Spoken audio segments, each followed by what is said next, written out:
массы волчхалачин аддараз. Шейцагр везл туабе. Разговор об актуальном. Сход Совета тейпов состоялся в Назране. Подробности в выпуске.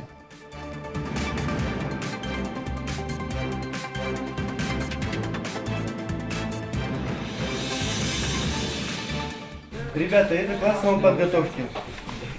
Здесь у нас проводятся занятия с военнослужащими. Увлекательная экскурсия ингушским школьникам показали быт военнослужащих. Патриотическая акция прошла в военной части в Троицком.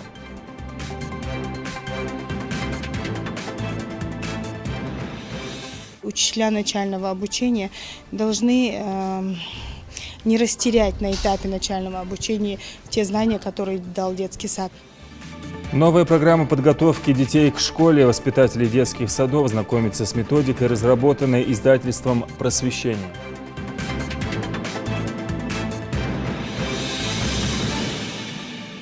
Вот эти стихи, которые вошли в этот сборник, это то, что я накапливала в течение студенческих лет. «Мысли легкие, как бомби». Макка Наурузова презентовала сборник своих стихов. Все произведения написаны на родном языке. Наша молодежь в этом плане очень спортивная, амбициозная, в хорошем смысле этого слова. 5 золотых и 1 серебряная медали. Ингушские спортсмены участвовали в турнире по боксу в Ставропольском крае.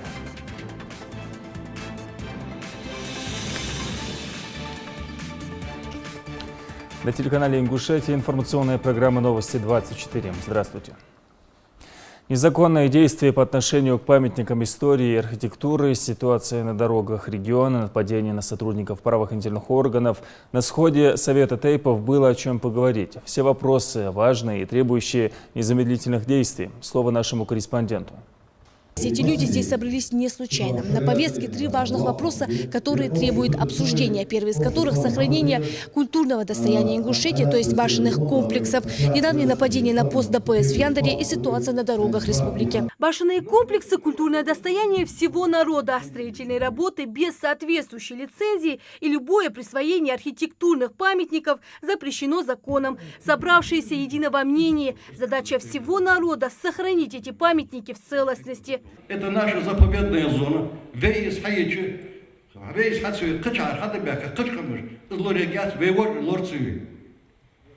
Еще раз повторяю, какую историческую роль нес Вейлами? Ну буквально как китайская стена. Закрыть для Лами проходы жюлыш.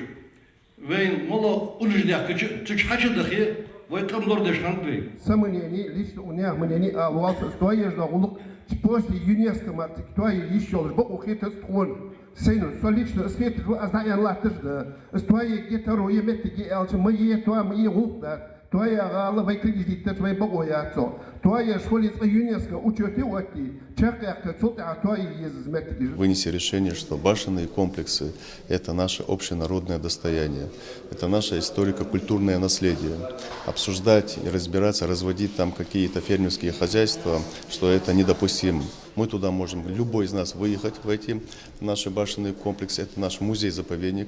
Но выехать можно с какой целью? Чтобы пойти сфотографироваться там, отвезти туда наших гостей из других регионов, привести в порядок прилегающих территорий.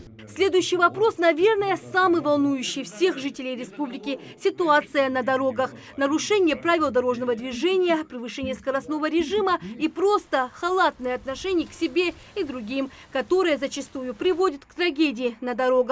На встрече вспоминают и недавнюю аварию в Малгобекском районе, которая унесла 4 жизни. Старейшины уверены, что нужно проверять систему обучения в школах вождения, проводить профилактическую работу с автолюбителями и воспитательные меры с нарушителями правил дорожного движения.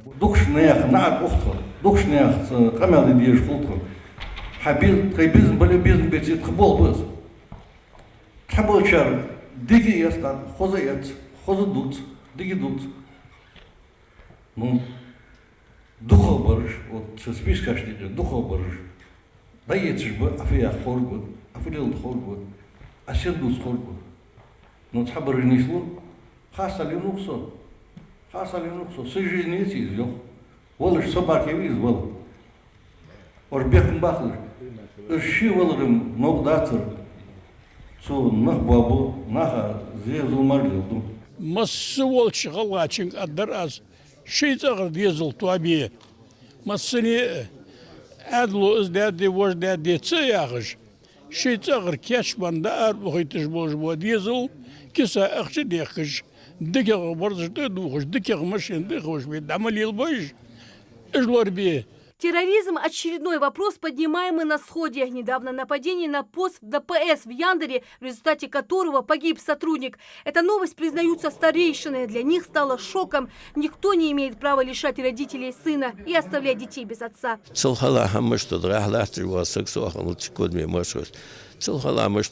это балласт, что сагвивин да бахласт, ши халыквят, нах халыкбяб, ши дгарунах масуак, зулми вгахтсагу. Целхата хам халишат. Овей, замминг дож, кам никедихан, маш нахади нападенеш еш, нахбуа берлил деш доголок, динина харса голок. Целхарса хам хадид датсагу. مش تبغى تصدقيها شيء مو والله وصل تصدقيها شيء دي ديزل قاب أروان وهيلر ديش ويمقلر بير لا تبغى صدق في أنت ودور صدق فقد أن ما قاعد صنديقون خارسها متشوا. По всем вопросам, затронутым на сходе Совета Тейпов, приняты резолюции, а все вопросы и предложения, вынесенные здесь, внесены в протокол встречи. Рина Сычуева, Рахман Суров, Новости 24. Представители Совета Безопасности встретились со студентами Ингушского госуниверситета. Тема обсуждения, как и прежде, экстремизм и терроризм. Залина Магушкова продолжит.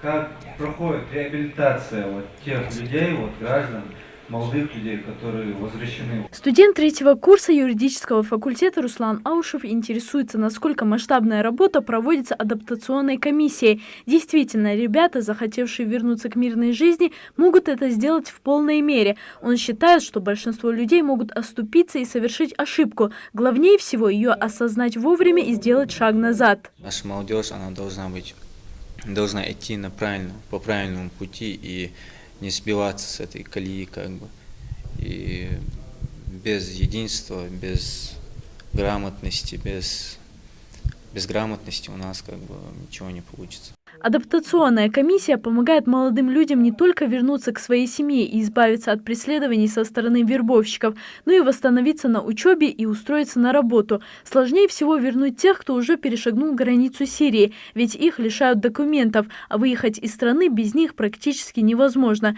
Тем не менее, на практике комиссии есть много случаев, когда после адаптации молодые люди находили себя в различных сферах. Один из них, соответственно, изъявил желание продолжить свою ту раннюю деятельность, которой он занимался, это спорт. Ему открыли отдельно, он предоставил площадку в физкультурно-оздоровительном комплексе, и он активно занимается, в том числе духовно-нравственным воспитанием молодежи, на своем личном примере.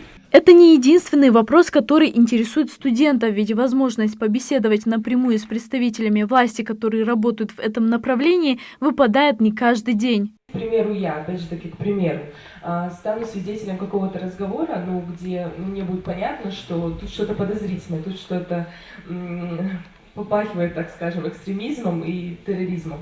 Вот если я пойму, что что-то не так, вот именно в этой сфере, то, о чем мы сейчас с вами говорим, в какую инстанцию мне нужно обращаться, в первую очередь? Самое главное, что вы, в первую очередь, что вы должны сделать, сразу развернуться и уйти от этих разговоров. То, что будет лучше для вас. Наха зулум ли бахыш, наха тиша бог ли бахыш, наха хашдар ли бахыш, хашдар схуддар хош халычы, сцехали дехарни малалурцы беси. Вот если вы видите, что там готовится какое-то преступление, подготовка к преступлению, да, и вы об этом не скажете, в уголовном кодексе есть то же самое, открывать недонесение о совершении готовящегося преступления. Гости стараются предостеречь студентов от домыслов и слухов без знания ситуации. Обманывая самих себя, они могут стать легкой жертвой вербовки. Жить, развиваться и не вредить другим – главные заповеди, которые приводят выступающие. И это относится не только к парням, но и девушкам. Эффективная борьба с терроризмом и экстремизмом должна у нас вестись нами самими. То есть мы должны воспринимать любое проявление террористического акта, и в частности то, что произошло вот там, на перекрестке в отношении сотрудников МВД, это не что иное, как посягательство на все общество, на всю нашу государственность. Подобные встречи с молодежью проходят все чаще, особенно они актуальны после нападения на сотрудников правоохранительных органов в Яндере. Целью таких дискуссий всегда было и остается сохранение с трудом достигнутого мира в республике. Наши предки выстояли трагедии не раз, а теперь испытанием нашего поколения можно считать экстремизм и террор, против которого и должен сплотиться весь народ вместе плечом к плечу, как и завещали старшие. Залина Могушкова, Хаваш Гойгов, Новости 24. Сегодня Всемирный день призывника. Дату отмечают в нашей стране ежегодно с 1992 года. Главная цель праздника – повышение общегосударственной значимости и престижа воинской службы, улучшение военно-патриотического воспитания молодежи. До 2008 года срок службы призывников составлял 2 года, но с 1 января 2008 военнослужащие, проходящие службу по призыву, теперь служат 1 год. Призыв новобранцев в вооруженные силы проходит 2 раза в год, с 1 апреля по 15 июля и с 1 октября по 31 декабря. Из Ингушетии в рамках осенней призывной кампании на срочную службу отправится 200 человек. Это на 100 призывников больше, чем в весеннем призыве. Осенний наряд был увеличен с учетом пожеланий руководства республики и военного комиссариата региона. Новобранцы проходят службу в различных войсках, воздушно-десантных войсках, военно-воздушных силах, сухопутных, железнодорожных войсках и Нацгвардии. Подержать в руках настоящее оружие, побывать в оружейной комнате, узнать о технических характеристиках боеприпасов. Такая уникальная возможность в День призывника была представлена ингушским школьникам. В воинской части в Троицком состоялась военно-патриотическая акция. Слово Юсупу Гилисханову. Аскер Евлоев вместе с одноклассниками сегодня не сидит за привычной школьной партой. Сегодня у них по расписанию 1 урок – мужество, который проходит в войсковой части. Аскер с детства мечтает стать военным, носить военную форму и жить по уставу. Возможность принять участие в такой акции он не мог упустить. Такой шанс выпадает не каждый день, говорит парень. После школы планирует поступить в военное училище. Отец рассказывал, как он армии служил. Вот 6 часов вставали на пробежку, их потом кормили. Вот это все мне очень нравилось. Всегда представлял, что я вот в военном положении, вот тут стою в 6 часов за 15 секунд, там, я не знаю, нужно одеться, быстро встать в строй, на пробежку. Вот это все очень сильно мне нравилось. И вот с тех пор я сказал своим родителям, что вот хочу поступить в военное. Они не против, они наоборот поддержали меня. Такой же настрой практически у всех присутствующих здесь. В первую очередь ребятам показывают оружие. О тактико-технических характеристиках боеприпасов рассказывает инструктор. Здесь представлены автоматы Калашникова нескольких видов и не только. 40-миллиметровый гранатомет, масса его 6 килограмм. Если вместе с гранатой противотанковой 6 килограмм 300 грамм. Будущие защитники Отечества внимательно слушают и стараются запомнить все, чем примечателен каждый образец, ведь это пригодится им в будущем. Старшеклассникам также позволили ознакомиться с каждым экземпляром лично. Подержать в руках настоящие АК до сих пор многие из этих ребят только мечтали. Я автомат Калашников держу первый раз в руках, мне нравится очень. Превосходное оружие, если по мне сказать. Войсковая часть 64670 сформирована в конце февраля 1975 года. В 1993 году реорганизована в 291-ю артиллерийскую бригаду. Здесь для военнослужащих благоустроены одноэтажные казармы. Школьникам предоставили возможность посетить и их, посмотреть, как живут люди военные. Ребята, это класс самоподготовки. Здесь у нас проводятся занятия с военнослужащими. То есть здесь некоторые военнослужащие в определенное время пишут письма домой. Проводятся занятия как общественная государственная подготовка и многое другое. Экскурсию по казармам для ребят проводит командир отделения батареи наземных целей разведывательно-артиллерийского дивизиона. Михаил Егоров делится, что служба в армии всегда считалась школой взросления, пройти которую обязан каждый уважающий себя мужчина. На данный момент я провожу первый раз экскурсию. Мне интересно что-то рассказать, что-то показать, чтобы для них это было познавательно, потому что если они пойдут служить, то они хотя бы будут знать азы. Такой непривычный урок мужества проводят для старшеклассников 4 назрановских школ. Саид Магомед Наурузов на такой познавательной экскурсии впервые, но отлично знает, военное дело – это школа жизни. Мне очень понравилось. Я давно хотел узнать, как живут люди в таких условиях, чем они питаются, чем занимаются в свободное время, как встают, какое у них расписание. Есть такая профессия — Родину защищать. Под таким слоганом и проходит акция, которую организовали военный комиссариат и Минобррегиона. На такие занятия соберут школьников и из других районов республики. Мы им подробно объясняем, доводим до них привилегии военной службы, учебы в военных вузах, а также служба в вооруженных силах и служба по контракту. Понятно, что служить должны, каждый гражданин должен служить в вооруженных силах Российской Федерации. Наши дети это осознают, они нацелены, что служба это необходимо. Так как служили наши деды. Многие из ребят покидают войсковую часть с надеждой, что в скором времени они пополнят ряды военнослужащих. Юсуп Гельсханов, Адам Далаков, Новости 24. Россияне теперь доживают до 73 лет. Смертность населения в стране снизилась почти на 3% и составила 12 случаев на 1000 населения, утверждает в Федеральном Минздраве, ссылаясь на данные Росстата за 9 месяцев 2017 года. По сравнению с 2016 в этом году в России умерло на 39 тысяч человек меньше. Так, от болезни системы кровообращения, которая в мире лидирует по количеству смертности, снижение произошло на 4%. Новообразований на 3%, болезни органов дыхания 10%, туберкулеза почти на 17%, болезни органов пищеварения 5%. На 8% снизились и случаи смертности от отравления некачественным алкоголем и травм, полученных в ДТП. Большим достижением чиновники считают снижение младенческой смертности, отмечая, что это исторический минимум. Этот показатель за 9 месяцев снизился на 12%, при этом более чем в большинстве регионов он уже ниже 5%, что соответствует лучшим мировым результатам.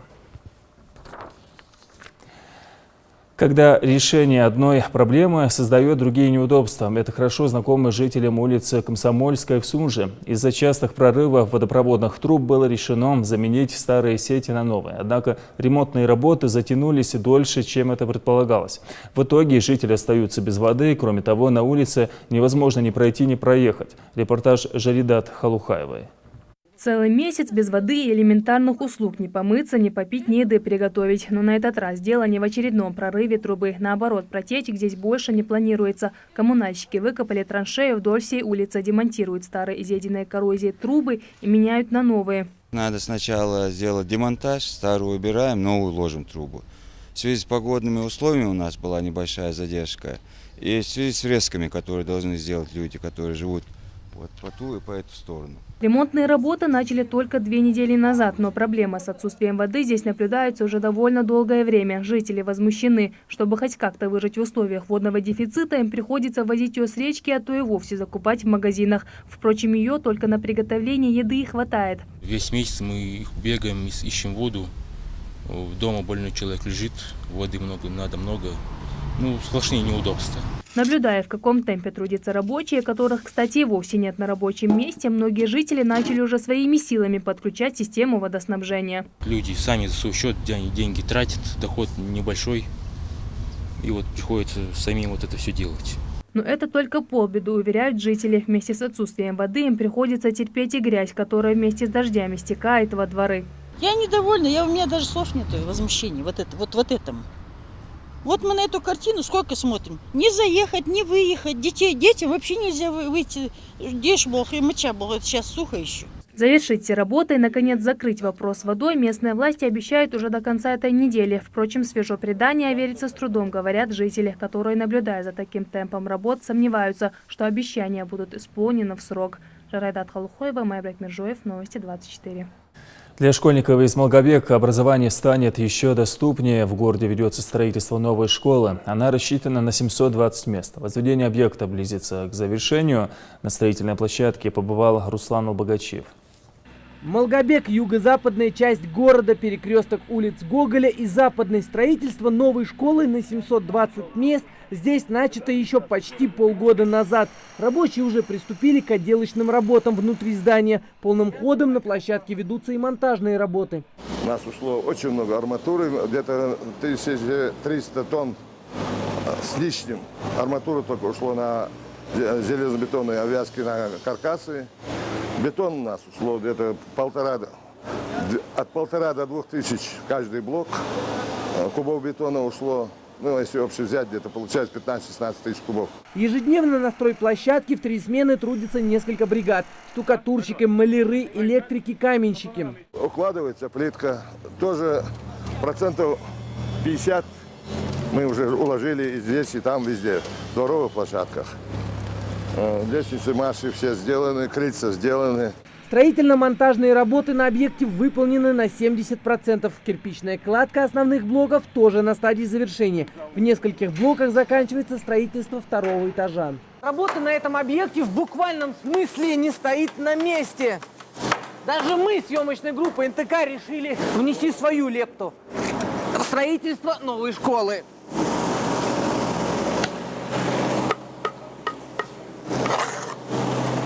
Магомед Яндиев в строительном деле далеко не первый год. Опытный каменщик. На этом объекте трудится чуть больше месяца. Но уже его бригада заканчивает кладку на 2-м этаже. Для будущих детей строим школу. Все делается качественно. Все делается хорошо. Как бы наши дети должны здесь учиться. Спортивный зал, в котором предусмотрены раздельные раздевалки и душевые. Здесь даже целая комната для хранения спортинвентаря. В школе более сотни кабинетов, учебных с лабораториями, кабинет технических средств обучения и класс начальной военной подготовки. Кабинеты будут оснащены самым современным оборудованием, начиная от электронной доски, компьютерами и телевизорами. То есть для школьников тут будут созданы все необходимые условия, чтобы учеба была не только полезной, но и приятным времяпровождением. Школа для жителей новостроек – необходимость. Родителям приходилось возить детей в другие школы за несколько километров. По улице у нас есть очень много маленьких детей. Тоже мы их провожаем, встречаем на машине, чтобы они повезли, или как-то по-другому. Вот у нас бывает так. Но я школы еду, где хочу, я школы ечу, когда малки хочу, делал ряд холмасне. Работы на стройплощадке ведутся в ускоренном режиме, чтобы в новом году дети смогли пойти в новую современную школу, где появятся все условия для учебы, занятия творчеством и спортом. Руслан Албогачиев, Аслан Героев, Новости 24. В России сократят сроки изготовления загранпаспортов для тех, кто оформляет документ по месту фактического проживания, а не прописки. Ожидания теперь составят не 4 месяца, а 3. Это касается всех видов загранпаспортов, которые сейчас выдаются в России. А для тех, кто оформляет документ по месту прописки, ожидание по-прежнему будет составлять 1 месяц. Какие профессии востребованы на рынке труда, возможности трудоустройства и переквалификации? На эти вопросы ответили в Центре занятости. Там прошел день открытых дверей. Посетители – студенты политехнического колледжа. По их словам, найти работу по специальности не составляет большого труда. Так ли это на самом деле? Амина Бокова продолжит. Диплом, ИНН, СНИЛС. По специальности, если у нас будет работа, мы вам предложим.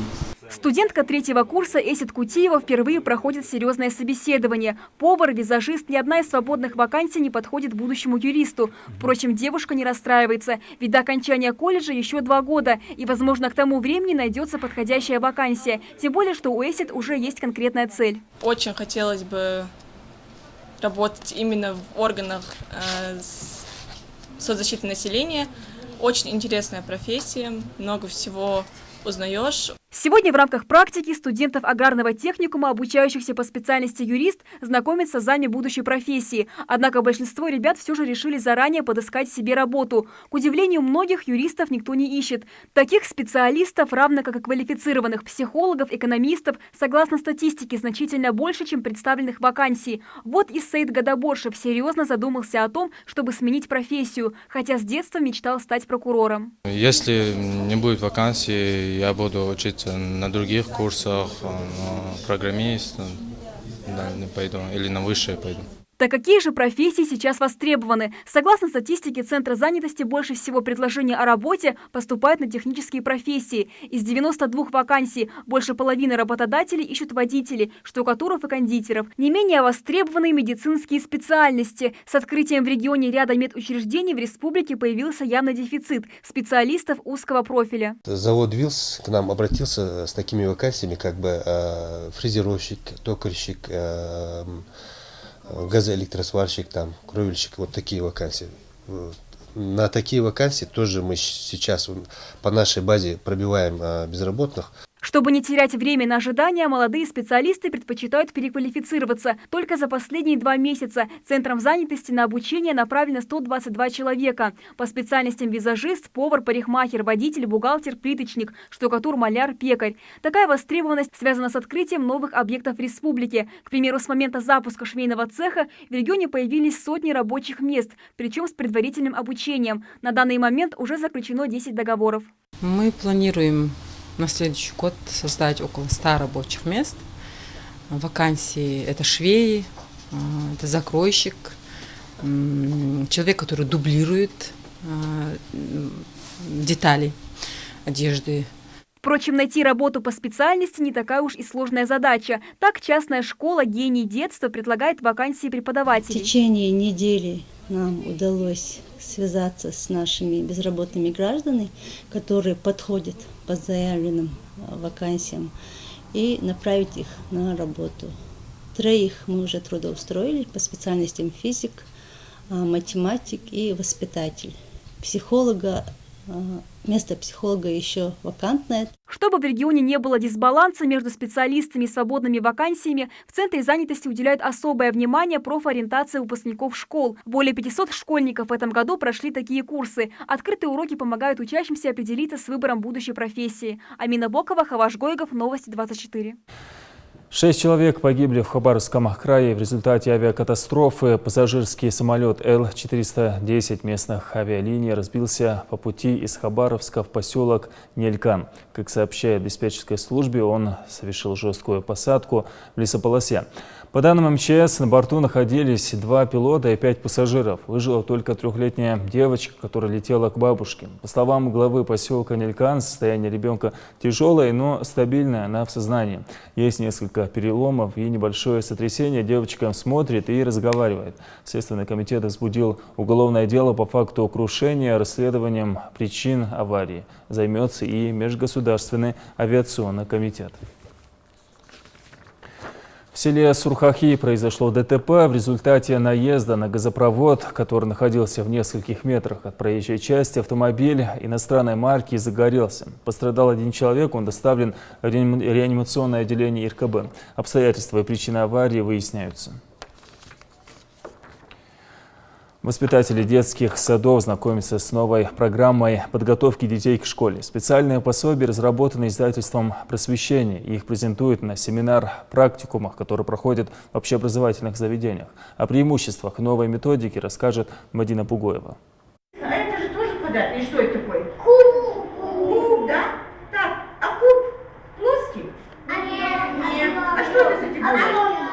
Вот так легко и непринужденно воспитатели знакомят своих воспитанников с геометрическими фигурами – круг, квадрат, прямоугольник и овал. Выполняя задания педагога, дети учатся различать форму, цвет, сходство и различия между предметами, развивают устную речь и мелкую моторику рук. Дане Могушковой 6 лет. Через годы ей предстоит переступить порог начальной школы. Практически всю программу за 1 класс девочка уже знает. Я умею считать до 20 и обратно.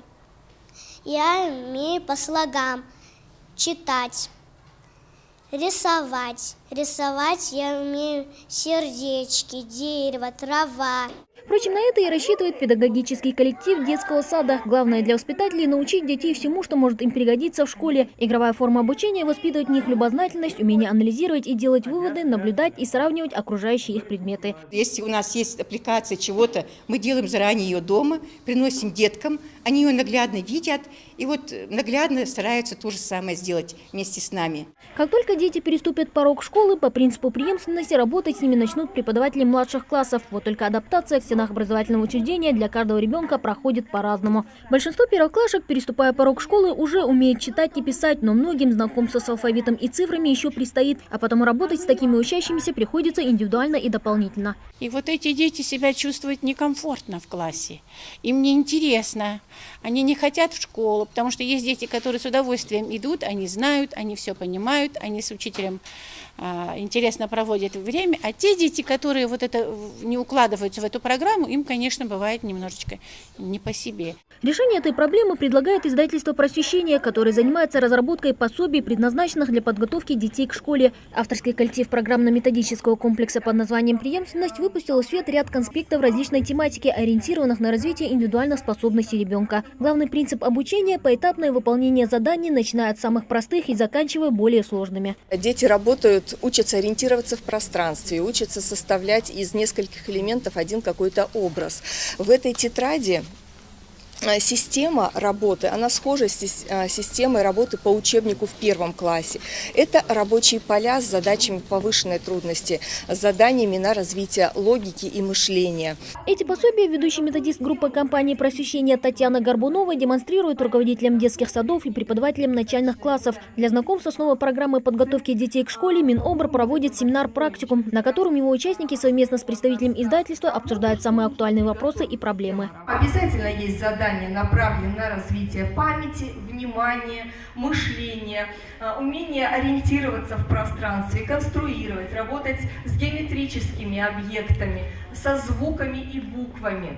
И хотя в детских садах республики к подготовке дошколят подходят индивидуально, к единой программе и пособиям, которые помогли бы эту работу систематизировать, педагоги еще не прибегали, а потому комплекс мероприятий, который предлагает издательство, одинаково интересен и воспитателям, и преподавателям. Важно научить детей в детском саду уметь устойчиво стоять, чтобы ребенок мог в коллективе безболезненно адаптироваться. Поэтому взаимодействие вот этих трех родитель, воспитатель и учитель – это очень важно. Содержанием методических пособий Татьяна Горбунова знакомит участников семинара при помощи слайдов, подробно описывая задания конспекта, цели и задачи воспитателя. Организаторы практикума уверены, этот метод подготовки детей, безусловно, будет полезен для всех дошкольных учреждений. Мы сегодня вручили им сертификаты. Сертификат участника семинара за подписью управляющего директора издательства «Просвещение». Этим мы закрепили курс, который они сегодня прошли на данном семинаре. И я думаю, что этот курс будет им полезен. Пока внедрить массово программно-методический комплекс «Преемственность» Министерство образования республики не планирует. Однако обсуждать этот вопрос на региональном уровне начнут уже в ближайшее время. Возможно, с Нового года детей в садах начнут готовить к школе по новой усовершенствованной системе. Мадина Пугоева, Рамазан Межоев, Новости 24. Ее творческий путь начался с журнала «Силаат». Мака Наурузова презентовала сборник своих стихов на ингушском языке. Книга называется «Бомби». Тираж более 1000 экземпляров. Чем делится автор с читателями, знает наш корреспондент. Больше 30 произведений в небольшой, но такой наполненной смыслами, красками книги. Это плод труда автора, которая очень тщательно подошла к написанию каждого стихотворения. Это уже второй сборник на ингушском языке начинающей писательницы Маки Наурузовой. Вот эти стихи, которые вошли в этот сборник, это то, что я накапливала в течение студенческих лет, скажем, студенческого времени.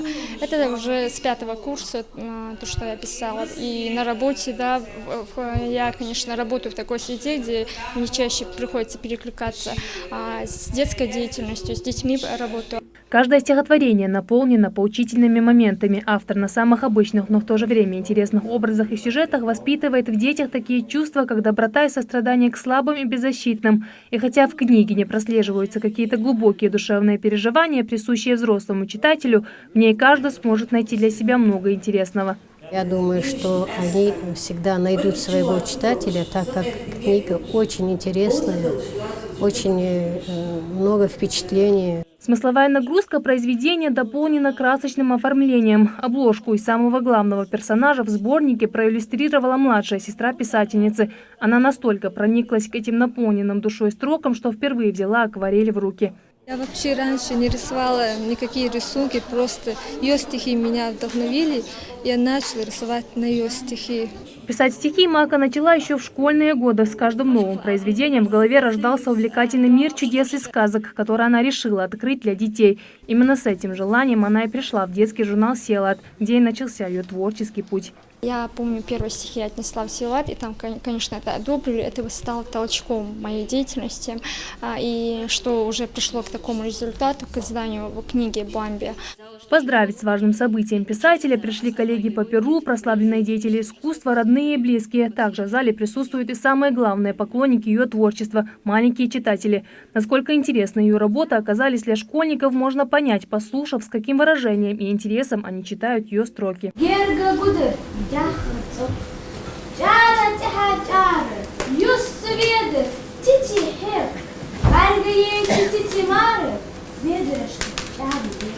В свет вышло 1000 экземпляров книги, которая в скором времени появится на полках самых крупных библиотек республики и будет доступна не только научному обществу, но и широкой читательской аудитории и, несомненно, станет большим шагом в развитии детской литературы в республике. Редат Халухоева, Медок Межуев, Новости 24. В Карабулаке чествовали победителей открытого турнира по боксу. Он проходил с 8 по 12 ноября и был посвящен Дню образования предгорного района Ставропольского края. Ингушские спортсмены вернулись на малую родину с 5 золотыми и 1 серебряной медалями. Материал Микаила Тангиева. С очередных соревнований ребята приехали всего пару дней назад, но уже усиленно тренируются под пристальным руководством тренера. Абдулла Ауша, выступая в весовой категории 27 кг, привез золото. На ринге спортсмен чувствовал себя уверенно и контролировал соперника, что в итоге помогло ему победить по очкам. Абдулле 9 лет, но он уже достиг больших результатов в спорте. Мне понравился этот вид спорта. У меня есть брат Боку Хасан, он призер России, и поэтому я хочу стать как он. Его товарищ по команде и еще один победитель турнира Асхаб Часыгов боксом занимается уже 7 лет. В этот вид спорта его привел отец, а выступает спортсмен в весовой категории 38 кг. Я с тренером много тренировался, чтобы добиться первого места. И я один раз пошел на соревнования с тренером и получил первое место. Турнир по боксу класса «Б» проходил в станице Суворовской. Участие в нем принимали более 200 спортсменов из регионов СКФО. От Ингушетии же было заявлено 20 боксеров, из которых 7 воспитанники Карабулакского ФОКа. Мы туда повезли самых маленьких наших, 2008, 2007, 2005 года. И 2002 тоже повезли. 2002 первые повезли и старшие повезли. Самое главное в боксе – это уметь хорошо двигаться на ринге и уметь обороняться. Нельзя отвлекаться ни на секунду, иначе...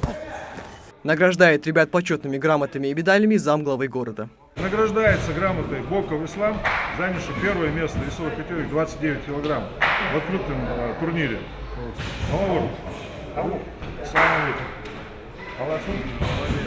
Привезли призовые места, все первые места, всего лишь 1-2 место. Это очень радует. И вообще наша молодежь в этом плане очень спортивная, амбициозная, в хорошем смысле этого слова. Мы